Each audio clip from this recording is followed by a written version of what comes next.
All right, good morning, everybody. It's good to see y'all. Those are some awesome testimonies. Andrew, where are you? Thanks for sharing those.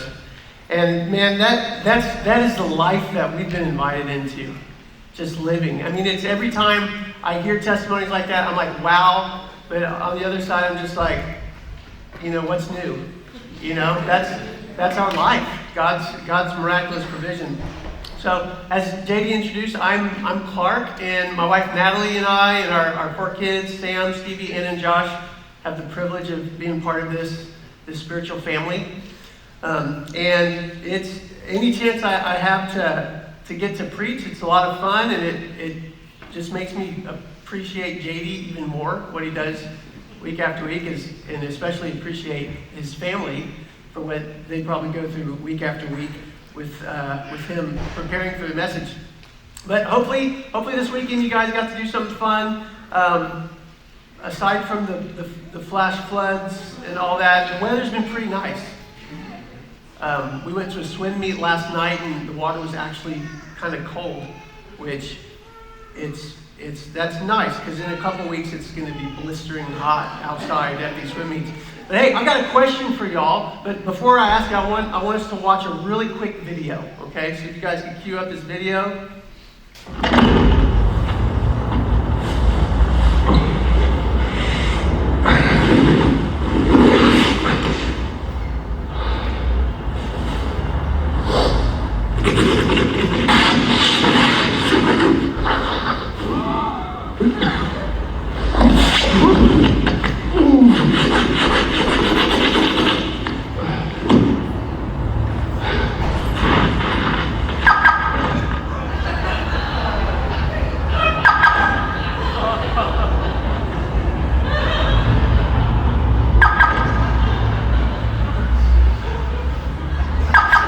Someone asked me, what's that a commercial for? And I have no earthly idea. It could be a car commercial. It could be like a Got Milk commercial. No earthly idea.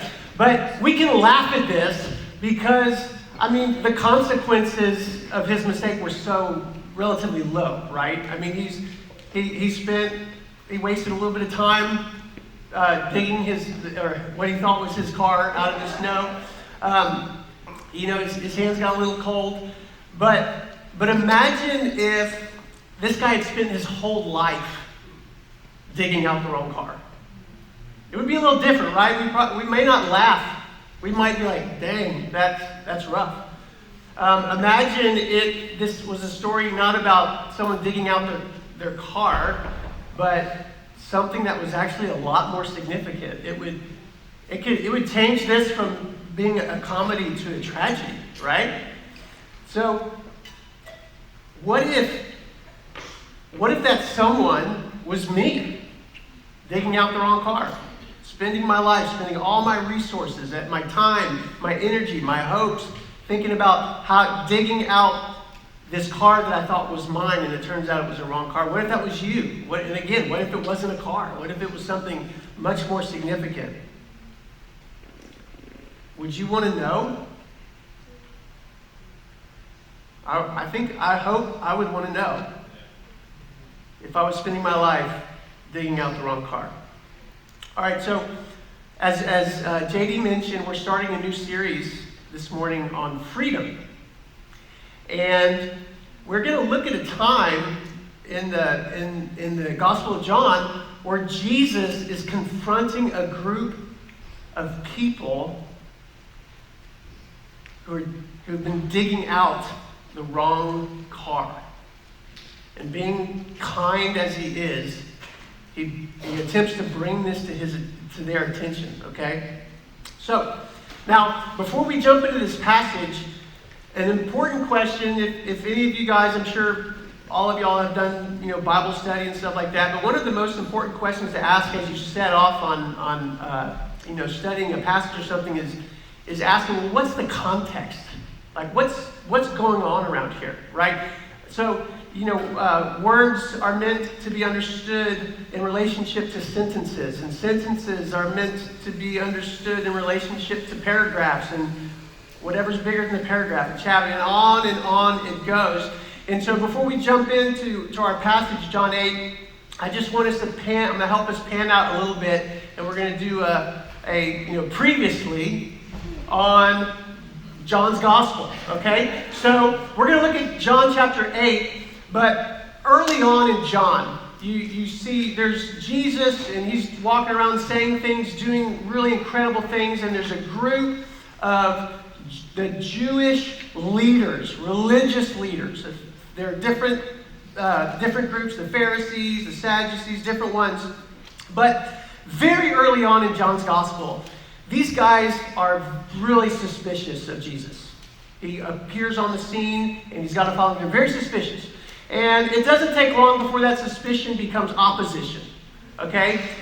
But then in chapter 5, okay, so we're just 5 chapters into John's Gospel, Jesus heals this guy who can't walk. He heals him. We should celebrate, right? Like, woohoo, that's awesome. Well, unfortunately, these Jewish leaders were not celebrating. They were very upset because it was done on the Sabbath, and you don't work on the Sabbath. You don't heal on the Sabbath, okay? So they are angry with Jesus. I mean, it's absurd. And so they confront Jesus, and Jesus' strategy to calm them down and explain, why he did what he did, he says, well, the Father is at work on the Sabbath, and I'm his son, so I might as well be at work on the Sabbath. So Jesus is not just saying, because I'm human, we are all God's children. He's no, I am the Son of God. Okay? So the Pharisees' springs and smoke start flying out of their heads as Jesus doubles down, and tightens the screws. And these guys go from, offended to, we're going to murder this guy. So in John 5, that's where it starts. We are going to murder this guy because he is saying that he is God's son. So let's drop into John 8, 31 through 36. Now, the chapters after they decided we're going to murder this guy, chapters 5, 6, 7, and into 8, there's a number of, John tells us about different interactions Jesus is having with these religious leaders who are basically, they are trying to build their case against Jesus. Through these chapters, they're trying to trap him, they're trying to build their case so that they can murder him. Okay, so here we go. John 8, 31 through 36. So Jesus said to the Jews who had believed him, if you abide in my word, you are truly my disciples, and you will know the truth, and the truth will set you free. They answered him, we are offspring of Abraham and have never been enslaved to anyone. How is it that you say you will become free? Jesus answered them, truly, truly, I say to you, everyone who practices sin is a slave to sin. The slave does not remain in the house forever. The son remains forever. So if the son sets you free, you will be free indeed. Has anyone ever seen that verse? Or the you will know the truth and the truth will set you free? Have you seen that written anywhere? Yeah. Do you think people understand the context? No? Okay. Okay, so here, when we look at this passage, here's something that really, really blows my mind. Okay, so you've got this mob of Jewish religious leaders who are breathing murderous threats and trying to trap Jesus. In this passage that we just read, it starts off saying, so Jesus said to the Jews who had believed him. So right before, in verse 30, it says that as Jesus was sharing and talking about who he was, that some of the people in that mob were starting to believe Jesus. There was something happening in their hearts where they were opening up to him. And gosh, there's something about this guy when he talks and what he's saying, and there's this softness of heart that was happening. And it's just, it blows my mind. And Jesus then addresses those Jewish leaders who had believed him. And they respond. So Jesus, as Jesus talks to them, he offers them freedom. He offers them a freedom when he says, you will know the truth, and the truth will set you free. Well, Jesus' offer of freedom, it just kind of snapped them back to, I guess, the reality, the real state of their hearts. Because this fragile veneer of faith or belief that they had was just cracked when Jesus offered them freedom. And in offering them freedom, there's an implication there. Do you hear the implication? You're not free. Do you hear that? So Jesus is offering something, and they take incredible offense, and they say, we are offspring of Abraham. We've never been enslaved to anyone. How is it that you say you will become free? So whatever belief was happening, it's gone. They went from zero to offended, full-on offended in a matter of seconds. And so they rightly heard Jesus' offer of freedom. And the fact that they said we've never been slaves. I mean, who here's read the Old Testament? These are the religious leaders of Israel. I'm sure they had to read the Old Testament at least once to get to where they were in the ranks of leadership. So how could they say we've never been enslaved to anyone? So Israel had been enslaved for 400 years, right, in Egypt. And it wasn't just a footnote in their story. It was a story that they rehearsed and told themselves probably daily. They had festivals and parties on the calendar where it was all about this deliverance, this salvation from being slaves in Israel, in Egypt. And not only that, but these guys, they got out of slavery, but then they were exiled to Babylon. They were, before that, the other part of the nation was exiled to Assyria. And then years later, they were occupied by the Greeks. And at the time of this, when Jesus was talking to them, they were occupied by the Romans. And so these guys had a history of oppression. And yet they say, we have never been enslaved by anyone. So here's what was going on. So the Jews during this time, they were occupied by the Roman Empire. However, it was a lot different than how it was when they were in Egypt. The Jews had a lot of religious freedom.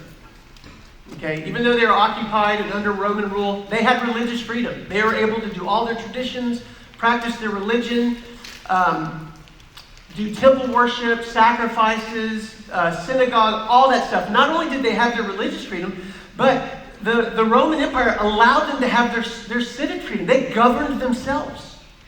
Okay? They had a governing body called the Sanhedrin, and they took care of all of their own, little fights and things like that. So they were self-governing.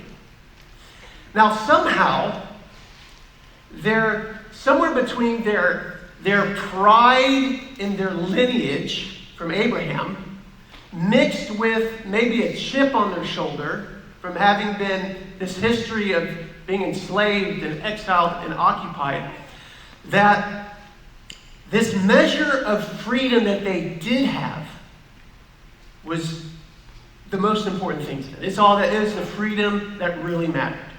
Okay? And this wasn't a cheap freedom that they had. The freedom to live their religious life and govern themselves. It was a freedom. They were constantly in a tug of war with Rome over these freedoms. They were constantly, and we see it pop up a number of times in Scripture, but there's this tug of war, and eventually the Jews lose the tug of war. Do y'all remember what happened 40 years later after this conversation with Jesus? 70 AD, the Romans come, finally they squash the Jews, they take over Jerusalem, religious freedom, no more, the Jews are no longer self-governing. Okay, so apparently, they thought that the freedom that they did have was the freedom that really was mattered the most, right? But apparently, Jesus seemed to think that there was another kind of freedom. That was really the freedom that really mattered. That was more important than the freedom that they currently possessed. And Jesus says in verse 34, he says, "Truly I say to you, everyone who practices sin is a slave to sin. The slave does not remain in the house forever. The Son remains forever. So if the Son sets you free, you will be free indeed." So Jesus is suggesting, and this is why these guys are so angry. Jesus is suggesting to these leaders that the freedoms they possessed and had been struggling for and had been in a tug of war with Rome and the freedom to exercise religion and govern themselves, that Jesus said was in essence saying, you've been spending all your focus, time, and energy on digging out the wrong car. They should have thanked him, right? Thank you, Jesus. Nope, they did not thank him. So, the freedom that Jesus was talking about was not a freedom from external constraints, but from a slavery whose chains were beneath their skin. It was internal. And no matter how many external constraints the Jews were successfully able to break off, as long as those internal constraints were in place, they remained slaves. Jesus was talking about slavery to sin. Okay, let me give you a quick refresher on that little but significant inflammatory word, sin. Okay. Humans, everyone in here, everyone out there, we were created in the image of the God of love, who created us for relationship with the God of love. And that relationship with that God of love, it was to be the fountain from which humans would have everything they needed to mirror God's beauty, God's goodness, and God's glory to each other and the creation. Okay? And this relationship would lead to life in every sense of the word. Okay? Now, you probably know the story that we rebelled against the God of love and we chose independence and we rebelled and it separated us from that fountain, from that source of all love and goodness. And our orientation turned from outward, mirroring God's beauty, God's goodness, God's love. That orientation we turned inward, serving ourselves. And the result was death in every sense of the word. Physical death. The creation is not what it was, what it was meant to be. Spiritual death in our hearts. Social death. Relational death. Every sense of the word. Now, if that's not bleak enough, our relationship to sin is one of slavery. It's not that we opened up this new option, this new way of living that we can choose to do, choose not to. No. Humanity is bound. We are enslaved to sin. We cannot not sin. That's slavery.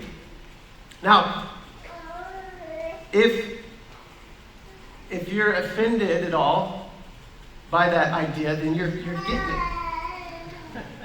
You're getting it. I mean, it's very offensive.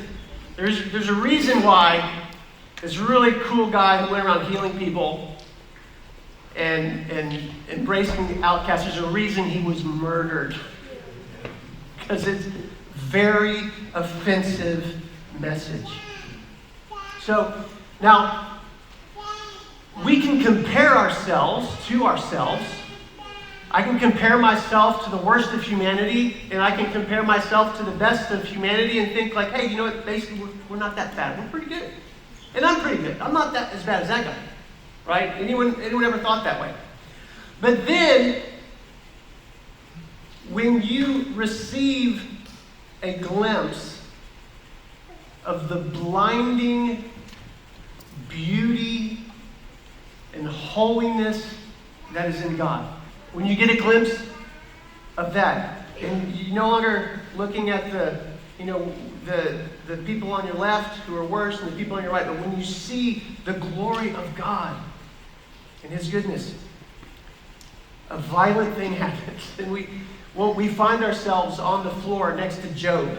And when Job says at the end of the book of Job, where he is trying to justify himself, and he says, I had heard of you by the hearing of the ear, but now my eyes see you.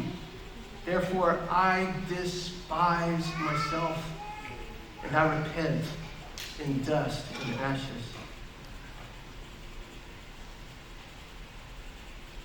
So humanity's greatest problem is the same problem that those religious leaders had that Jesus was talking to.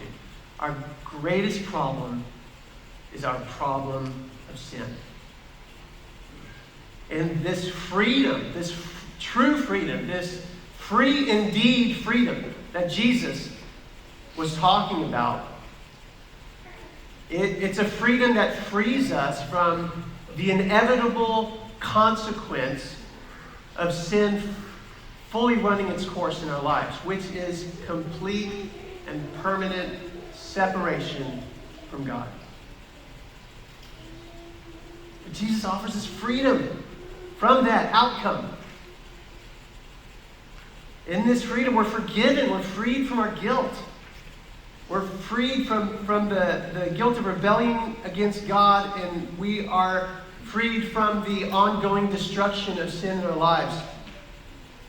We're free from self-destructive thinking and behavior. We're free from the patterns that we've developed in our lives that are self-destructive and that destroy the people around us.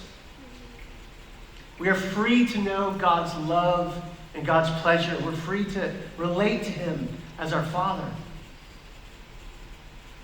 And we're free to quench our lifelong thirst in His living water. So these are just a couple of the aspects of this freedom that Jesus offers.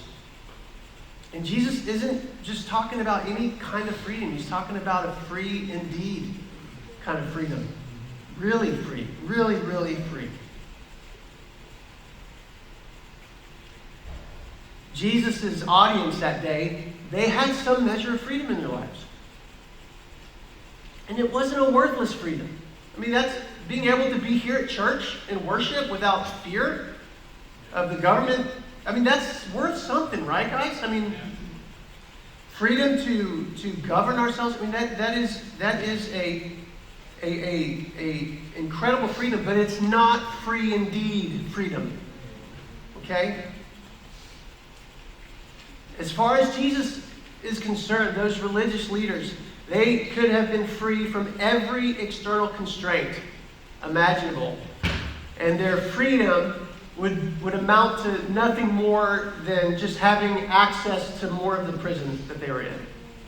It's like, great, you get to access the rec yard of the prison. I mean, that's nice. I mean, if I was a prisoner, that would be a bonus. I get to go to the library. But guess what? You're still in prison, right? That's not freedom. Same old prison, just different scenery. And so Jesus is telling these guys, he's saying, don't settle for free when you can be free indeed. Don't do it. Don't settle for free when you can be free indeed. So when I was 18, I had built myself quite the prison. I had spent specifically the last 5 years, so since I was 13, developing some pretty destructive habits. They were destructive to the people in my life. They were destructive to myself. probably mostly to myself. They were destructive to my relationships with my family members. I mean, the people who are most important to me. And when I was about to graduate from high school, I had this measure of self-awareness. And it had to come from God. But I had this feeling that, man, if I move out of my town and go out in the world and do whatever people are supposed to do when they graduate, it's going to take 5 minutes for me to crumble underneath the weight of being responsible for myself. I just had that dark, foreboding sense that was my condition. And for whatever reason, I felt like I had to move. I never even thought about staying in town. I don't know why, but for some reason, I had to move on and do something else. And so I came up with a great plan. I was going to go to the Army after graduating. I have military in my family. And so I was going to go to the Army and allow the external constraints of the Army to straighten me out and take care of my problems, my self-destructive patterns in my life. But unfortunately, I have asthma, or had at that time. And so the Army was like, sorry, bro, you seem like a nice guy, but you have asthma, you're not coming to the Army. So at that point, I panicked, and I still felt like, well, I got to do something. Back then, man, the mid-90s was a sweet time. You could go to pretty much any college you wanted to, regardless of your GPA. Okay? It was a sweet time. And so I applied to A&M and UT. I felt no allegiance to either, and I eeny, meeny, miny, mowed my way to Austin. Okay, seriously, I was just like, oh, we'll go to Austin. So I came to Austin, and I was convinced that since I would be in a new environment, away from Galveston where I grew up, and I would be around different people, that it was my opportunity to be free from that self-destruction, those habits, and actually be someone who actually, did something with his life and was able to help people. But man, guess what? After about 2 weeks after I moved to Austin, guess where I found myself? Same prison, different scenery. It wasn't enough. The new scenery was not enough. I had access to the prison library, but I realized, I looked up and saw the bars and realized, man, I am still in prison. So a couple of weeks during my freshman year, I was back in Galveston with some friends, and we were just doing the same old stuff that we always did. There's alcohol, maybe some other things involved. And there was a drunk driving accident with my friend in front of me. And that experience that night made me realize that, man, my slavery it's beneath my skin. There's no amount of new scenery, new people around me, but my problem is beneath my skin. I was free from Galveston. I was free from the social circle that I was in Galveston, but I wasn't free indeed. And this is my story. You've got your own story, but I'm pretty sure it's just all of our stories. It's somewhere in there you find your story. So, like the Jewish leaders that Jesus was addressing that day, it is human nature to view the bonds of slavery as mostly just out there, external. Maybe we define true freedom as religious freedom, as, freedom to govern ourselves. Good things. Maybe you grew up and your family was in debt and you knew the stress of that, and so to you, financial freedom is the highest form of freedom that exists. And regardless of what happens, you're going to make sure that your family is free financially. If you're a teenager, maybe freedom is a driver's license. If I just get a driver's license and I can walk out the door and go somewhere else, that's ultimate freedom. Maybe moving out of your parents' house. So if we're not careful, we might find that we are spending ourselves on digging out the wrong car, a lesser freedom. And if you want to know what our society says about freedom, and you have Disney Plus, just go home and press shuffle, and whatever comes up, I guarantee the narrative, the dominant narrative in that movie is going to be the same thing. Which is this. Your problem is not that you're enslaved to sin and that you need Jesus. Because at the core, you're actually good. And you are enslaved by the traditional norms and the traditional authorities that are out there. And if you can just break through that, break through those, and express who you really are, who you feel you are, then that's freedom. Now, there are bits of truth there, but it ignores the real problem. So it just leads you to the same old prison with a different scenery. So, okay. So thankfully, Jesus doesn't just, run in and say, hey, your house is on fire, and then he disappears. No, he points the way out. As he's talking to these leaders, he points the way out. And he tells them, if you abide in my word, you are truly my disciples, and you will know the truth, and the truth will set you free. The pathway to freedom is if you abide in my word. Okay? Now, abide it was trending with John in John's life at that time because he uses that word a lot in his gospel. And to abide, it means to remain. It's to dwell. It's your permanent residence. It's your primary address. That's where you abide. And free indeed freedom comes from permanently residing in his word. It's not a matter of just, maybe occasionally reading it or picking out our favorite parts, and especially the parts that affirm my existing worldview or opinions. But we abide in it.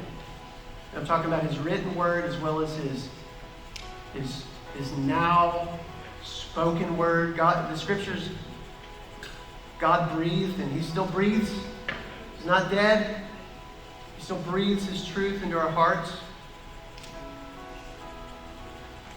And it's not just a relationship with a set of teachings or a particular worldview. John's gospel says that the word is a person. It's Jesus. It's to abide in his word is to remain, to permanently reside in a relationship with Jesus, who is the self-revelation of God. If you've seen Jesus, you've seen the Father.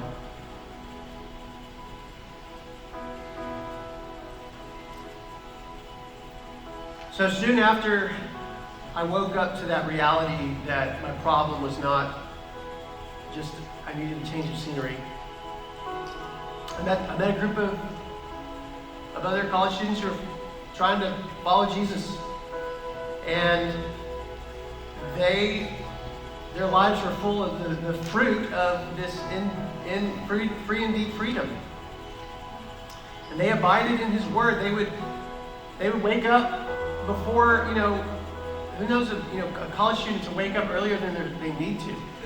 These guys they would wake up earlier than they need to, spend time reading the word, meditating, praying it. They would have lunch in the cafeterias and encourage each other with the word, and they would sing it, memorize it, read biographies of men and women who abided in his word. The word, it saturated their lives, and it created a jealousy in me.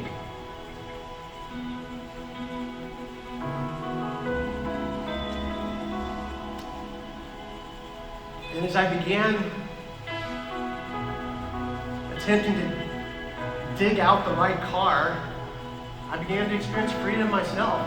Free indeed freedom. And I can't settle for anything less than that now. Amen. Yep. Me too. So, don't settle for free when you can have free indeed. Okay, that's for all of us this morning. And so, a couple of questions as we respond, as we enter into time of worship. I want to ask you, have you been digging out the wrong car? Maybe you've been digging out the wrong car your whole life. Maybe you were digging out the wrong car and then you started digging out the right car, but then you somehow find yourself you're digging out the wrong car again.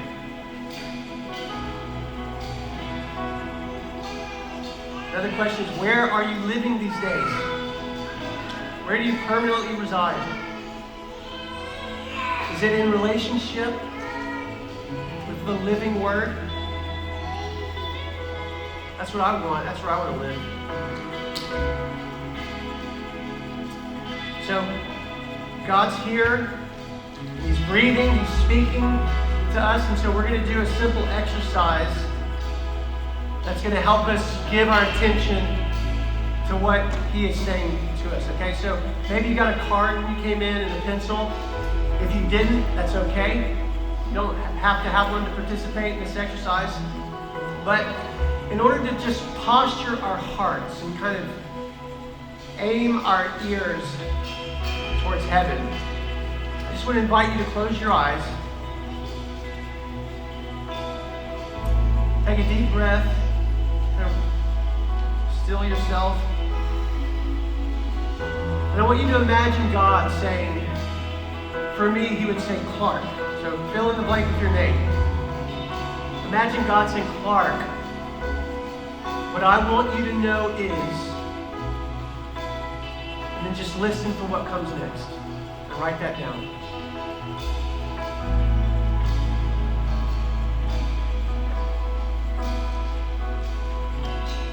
And once you've done that, I want you to imagine Him saying, Clark, whatever your name is, what I want you to do is,